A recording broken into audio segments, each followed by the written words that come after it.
This is the New Africa, and I'm Paul Hill. Tonight, we bring you a significant report on major mineral dealings in the Democratic Republic of Congo, as covered last Thursday by the New York Times, a leading U.S. newspaper. The report is striking for its omission of a familiar narrative. In a departure from typical coverage, the article does not mention Rwanda, which is often implicated by Western media in the Dr. Congo's issues. Allegations that Rwanda is after Congo's mineral wealth have been a common refrain. These claims frequently come from journalists who rely on questionable sources and echoed the narratives of officials in the Tshisekedi regime who have made blaming Rwanda a routine deflection from their own shortcomings. This latest piece from the New York Times, however, takes a different approach.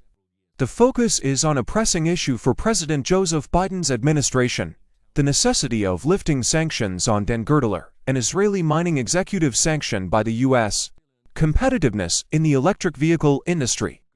For American companies to invest in Congo's rich deposits of copper, cobalt, and other critical minerals, Girdler's sanctions must be removed. This move reflects America's concern about falling behind other powerful nations already extracting Congo's resources. This shift in U.S. policy highlights a stark contrast. Have the original reasons for sanctioning Girdler been resolved? Have the Congolese people been compensated for the damages caused by his alleged corruption? The article does not provide affirmative answers, suggesting that these issues are now sidelined in favor of economic interests.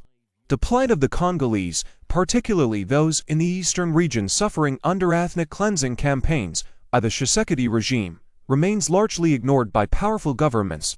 These communities are often viewed as obstacles to economic goals rather than beneficiaries of international concern. The complex of Congo's troubles involves not only figures like Girdler and the governments of wealthy nations, but also the local enablers of resource exploitation.